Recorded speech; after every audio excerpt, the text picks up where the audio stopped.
30 years ago, a market research agency called Yankelovich estimated that the average person living in a metropolitan area sees over 2,000 messages per day. And now, after 30 years, that number has risen to over 5,000 advertising messages daily. How can we, as consumers, process all this information? Won't the advertising message get lost in all of the clutter? One might think this, but although as consumers we're taking in a lot of information, we assume it's too much for us to remember, but it's not. We consciously can't remember all that we see, but subconsciously we can. In an experiment done by English personality Darren Brown, he took 2 advertising execs and asked them to create an ad for a taxidermy business. Darren had ideas before he asked the 2 execs to create their ad, but he wouldn't show them until after they were complete. The 2 execs had 30 minutes to create their ad. After they were done with their idea for Animal Heaven, they showed Darren their product.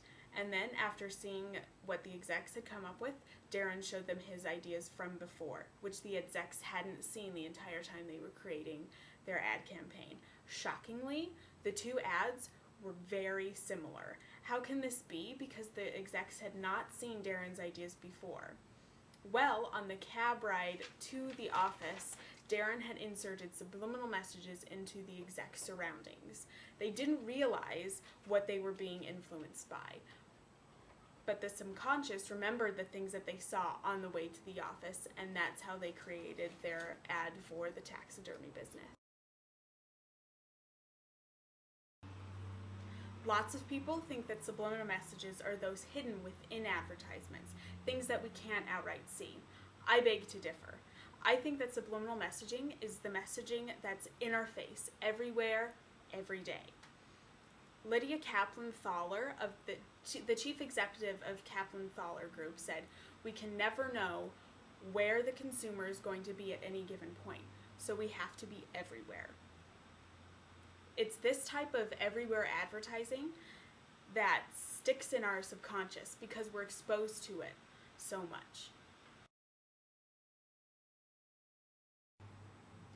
Because people usually think that subliminal messaging is the messaging hidden within the advertisement, there have been tests done to prove if that really works. And the facts are that it doesn't.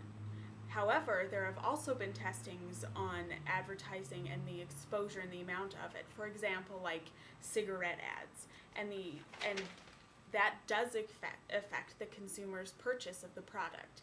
That's why subliminal messages are not the hidden bits in advertising, but just the outright sheer volume of all the advertising around us that our subconscious hangs on to. So the next time you go out, count how many messages you see for something. Then think about how it affects what you do, how you buy. There is no hidden message in advertising. It's in your face. It's everywhere.